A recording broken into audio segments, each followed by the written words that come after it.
Chỉ là làm luôn một năm mà em thành ra mình sẽ tôi về em làm em kết non cái sơn anh là tâm để tinh nguyện sáng thì là mình sẽ ôi thì nó thay lao lên là nuôi tất cả mình như mình ra đi thì mình thay mình phải giam cho mình sao để con du sẽ không là anh em lên đi sang người ta để cái công suất để con đeo nào ra một con tư trăm con sinh tam để cái chiếc trong ra mát cái gì đây còn ta cái đâu đang ra ngoài một gia một tay một cái chỉ nét chúng ta đã sang một sang một và thế ở vai lệ ngôi phun trò bao chia đi ban đầu rằng vai vòng mà hồn Bethlehem trên vùng hè an toàn quay lại kẻ ta chi u tâm nhà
vai trong đàn em con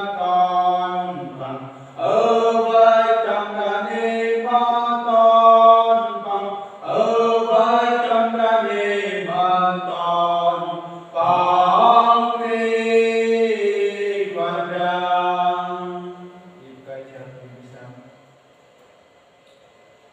Haleluya, haleluya. Dalam bersatu mantap dari Yesus. Nama Tuhan itu yang bomba. Nama Tuhan konflik satu nama berol. Lawat beromen angkat nikah dengan guru dan berkam jin tambut năm kurban sân hang sân chức ngoài tắt năm kurban dan ngoài hàng berol. Jadi dong tầm khai chức mà thức mà cơ khai là cơ quan cả mà vụ trở lên thì nào mà hằng tam ơi adam tâm được là tuổi mà ăn lên tầm phải ôi mà bị sờn cơ quan cả mà cũng trở được là tuổi ta năng cư xong vụ lập này ấp nào đi hết mà bật ra mà vô ăn cơ quan cả mà cơ lên tầm bước tầm năng ngoài đất thầy chữ ra mà ăn lên hồng văn làm ra tầm một a làm lời chữ bè thầy chữ ra làm tập thân thầy chữ ngoài nó còn cả mà cũng chơi lên tôi và tổ chức thành pháp tầm nào biết sâu mà cũng chơi được rồi cả nó nè cơ nâng đầu và tổ tham thầy a của anh ta mà cơ ông của họ đi rồi mà sẽ phân ăn phân lên nào sẽ lắc mà sẽ ấp nào kinh nào phát thành lượng nắm bắt hàng ngày nữa rồi cả mà cơ nó thật con đấy làm bước sâu tôi tôi toàn cả mình sắp nào kim phát im nào bắt làm tôi nó biết biết tôi toàn cả mà bắt hàng ngày lại nhưng hàng ngày không được tận tận cái mà so ban tầm những năm và bình định tầm lệnh có khả năng càng phát tôi toàn cả cần này cũng chưa ăn không được còn đủ mà con nằm leo tầm một hoa mà ăn làm tiền nào tăng ước mơ thành lập thì tập luôn để họ cả các mai được mà còn biết sao nó nằm tại mà sao tin được hiện lần này là hoa thứ năm còn tại Jesus Christ. Amen. Chỉ đơn giản luôn trong đời này cái bắt tay thì mà ra đầu cả chân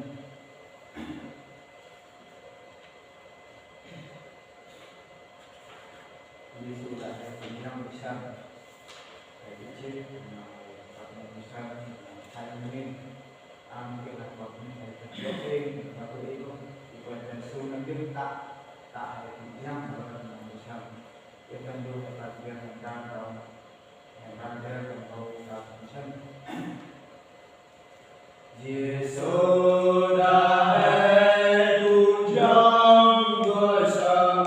một tin nào tắt đôi đèn bằng ran ra huy quay ca lên mà buồn ngập tràn nao đàm mà buồn ngập tràn nao đàm Giêsu đã hết tu trong cơ sâm nằm bu ta han ca tàng dàn nào Giêsu trên bờ sông ra thời giờ nào bờ sông ra thời giờ nào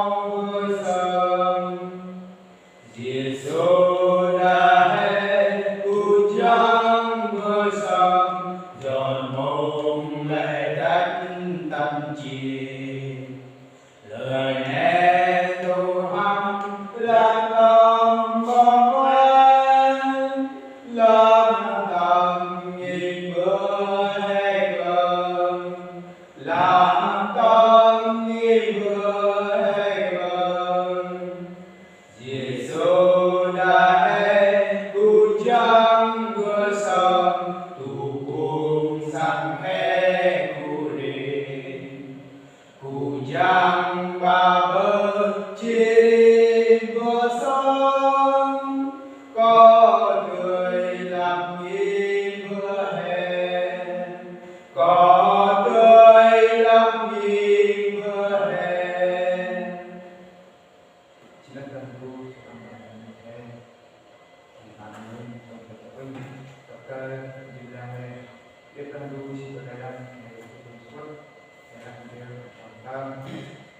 Bác bia cần một chút thì Mathiơ bộ chính chân trong tất đa của tam và về sự tâm của hoàn tâm đại dân thì bị sâm thì lên ngôi thế này trong phần ra ra như thế ư lên ngôi còn thế ư để là cả nâng thế ư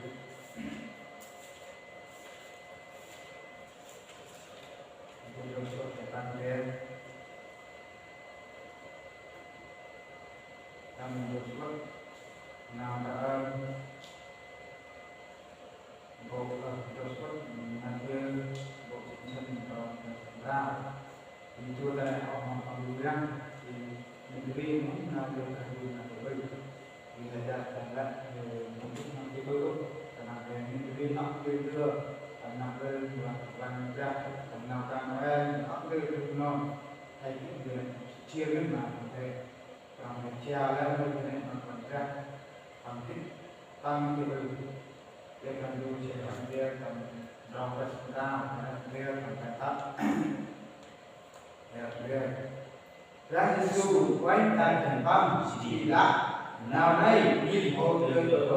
nghĩa là đã đủ người ơi là đi để đuổi được Ra Giêsu quanh tại thành tâm chỉ là nào đây đi một người được nghĩa là đã đủ người ơi là đi để đuổi được Ra Giêsu quanh tại thành tâm chỉ là nào đây đi một người được nghĩa là đã đủ người ơi là đi để đuổi được Mathiơ của chính chân và ra để cần đủ chỉ là làm mà lại là nghe cái chiếc phần đầu ba nào chi tức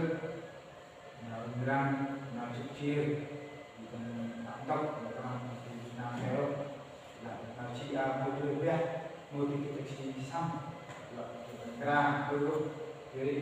còn cả tạo làm chi mà băng còn ra thế bưng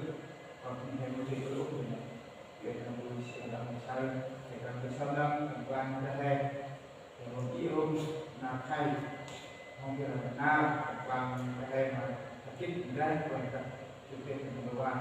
thì cần tập lái tay mà cũng kinh doanh con xe cũ lên lên mà ra còn nào đây coi còn ra quay mình được coi cả ốc không bán thì sẽ rất mà còn ra thì cần cái sau đó mà ra đây cần trong một cái chiếc cần non quan ra đây thì cần phải ra tao ca lên năm rồi ra những cái đường còn làm chi làm người ta thề này chắc qua có khi là còn khi mà mỗi chỗ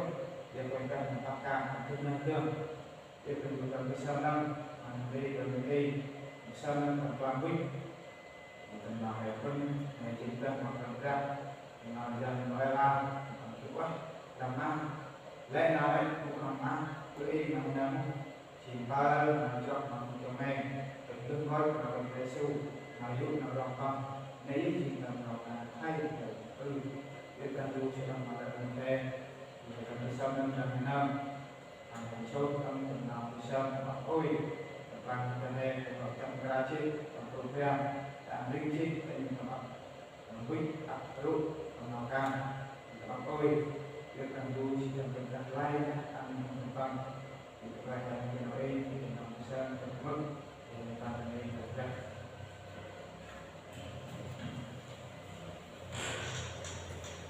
con anh cứ nhà quay lại thì tôi sẽ đi mày ơi anh được là chỉ chốt mày chơi mày các ca đi lỗi nó chỉ ra mình phải chỉ mày chỉ nghiêm chỉnh đấy thì là mày chỉ ơi qua con quay mày phải chịu cái này còn chụp đi xong cũng làm hơn là để tầm đi xong thì cần con mày ở bên còn chỉ xong thế có quay tầm đó mình chụp mày con nó sẽ làm để bên đây là phần còn của quay xong ta coi là cắt cái mày cắt của cái xuống riêng làm bao nhiêu của mày rồi làm vừa còn ra sâu thành cơ mày nói người sao để đi ra phải tôi thật là cái đây đây chuyện với chị đây là thằng là cái này cũng chưa là cái gì nhưng mà ba năm tôi mình thêm một bài để xem lại để xuyên mày tên trong mày biết quen đấy bữa nó đi xin các chị chỉ gồm từ từ lên mới là xung quanh là con đi vui đi vui từ từ rồi hai năm được bắt ngang rồi lên rồi chụp chi nó chi thức mày sẽ chi lúc cộng nào chi thức nào cũng ra nào yêu thích không ai ra là chi thức nó chỉ càng được để hỗ trợ thích lên với bạn nó bắt bắn hay là bắt chi cái trong mày lại tay thích trong mày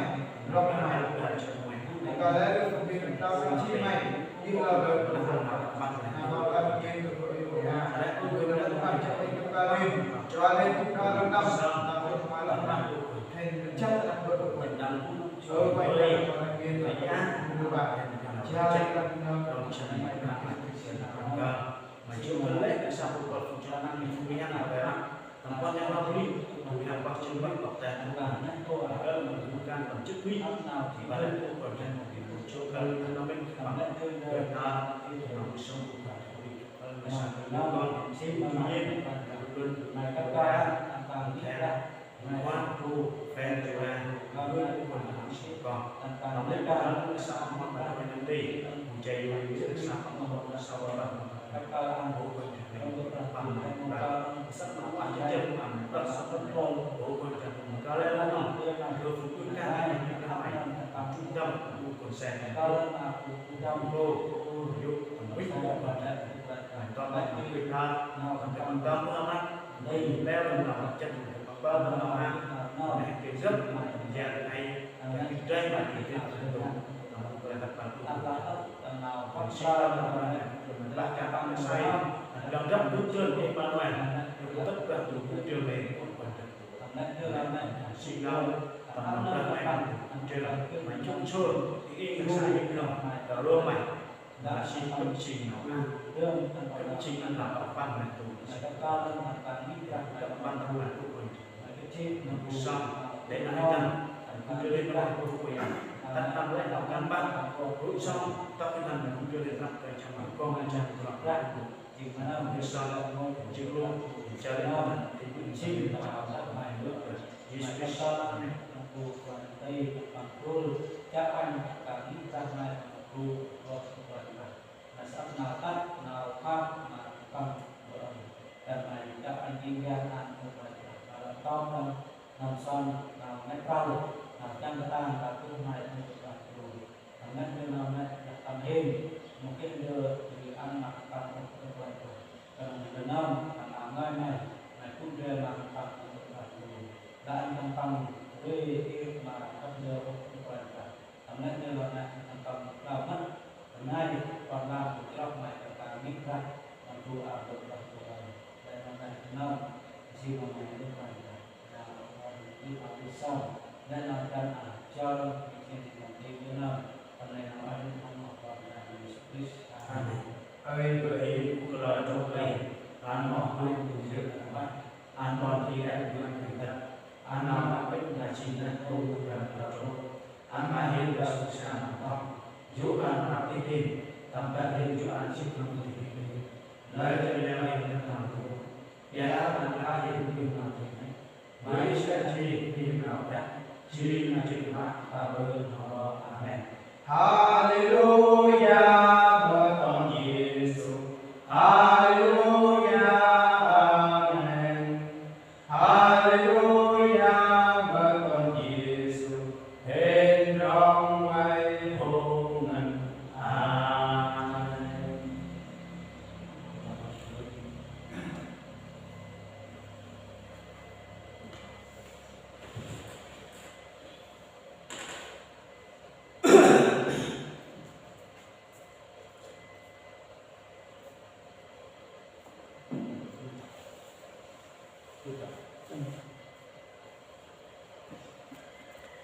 Yes,